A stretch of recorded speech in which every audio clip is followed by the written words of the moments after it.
crucify him," they chanted so loud. In this case, it was "Mute R. Kelly." But before you join the chant, hear how the world's greatest made it to the world's lowest.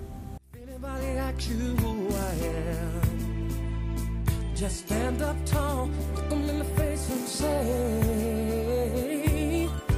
I'm that star up in the sky, I'm that mountain peak up high. Hey, I made it, I'm the world's greatest.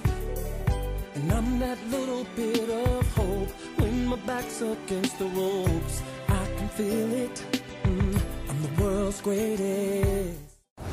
Very early or late on the 8th of January 1967, John Kelly successfully pushed out a healthy baby superstar, even though the only thing certain that day was the scream announcing his arrival.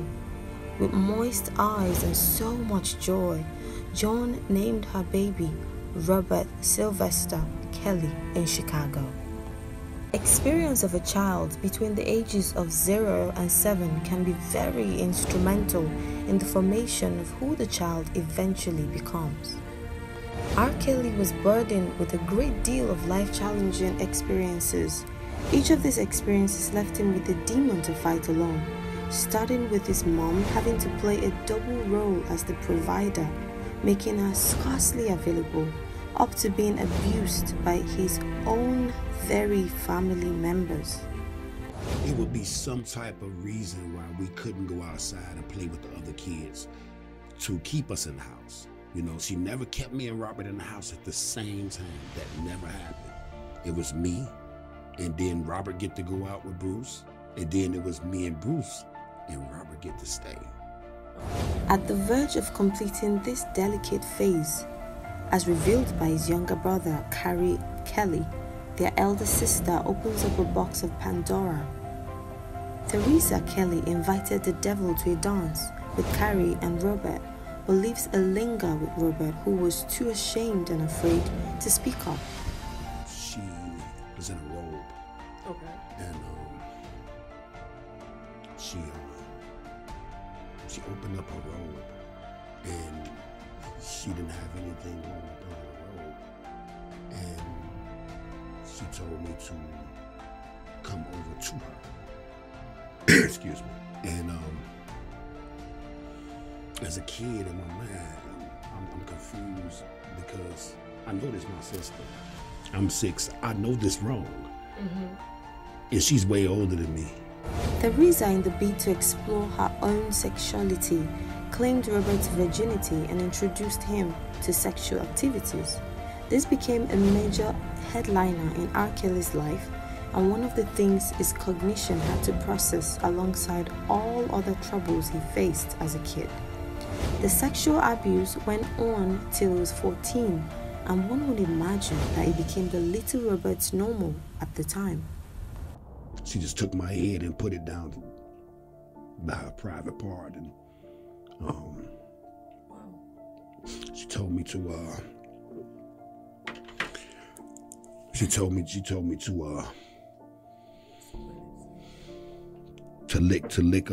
lick her private parts. So of course I didn't know what I was doing. At 6 years old. 6 years old, and she was like, stick your tongue out, lick it hard, lick it fast. She's giving you. He was again assaulted by another male family friend, and at this point, he attempted suicide at 10, as stated by close source. But Robert has a differently told story of being shot by a group of bullies. Great songs have been credited to R. Kelly's writing, including the award-winning You Are Not Alone by Michael Jackson. Would you believe that the famous songwriter and soulful singer was plagued by a learning disability? Even though he was forced to drop out of school, he rode above his disabilities and found comfort in music and basketball.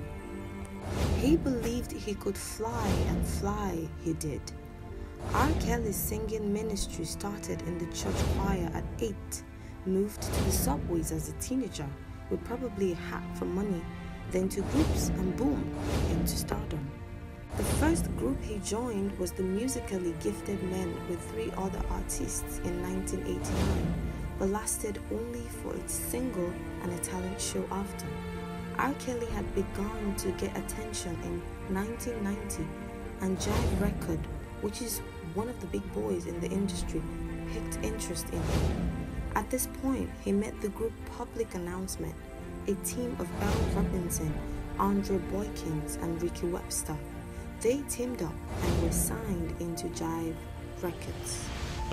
So we saw Rob there, and this was right after he had won Big Break.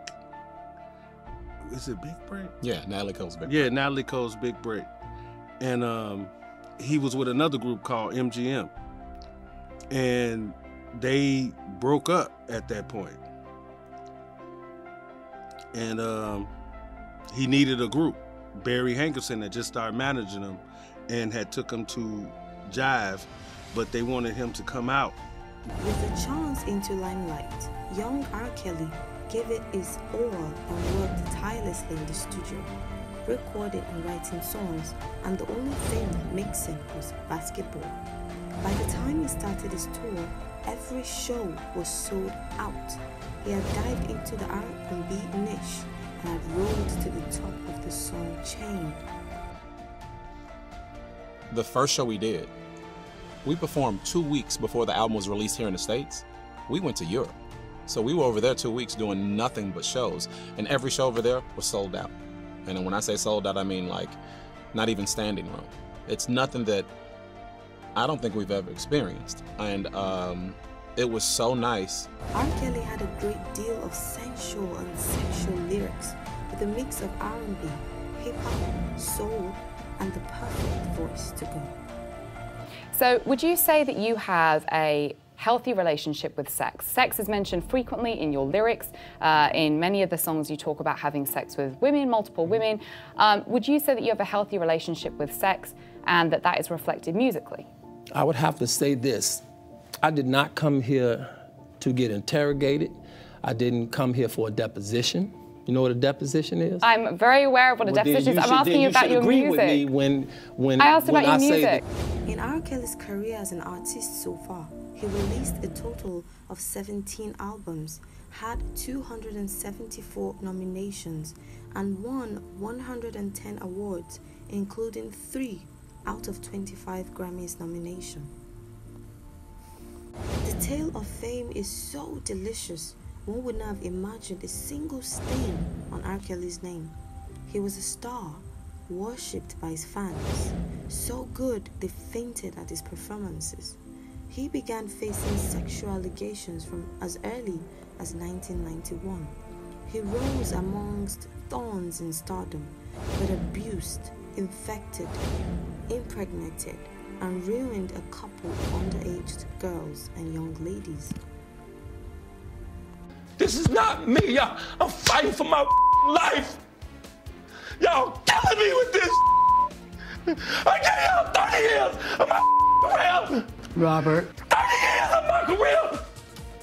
And y'all trying to kill me. You killing me, man. In the pool of sexual allegations against R. Kelly is the late famous singer and her mother, Aaliyah. More details to come on the next chronicle of R. Kelly. Kindly subscribe to our channel and stay glued for updates. Thank you for watching.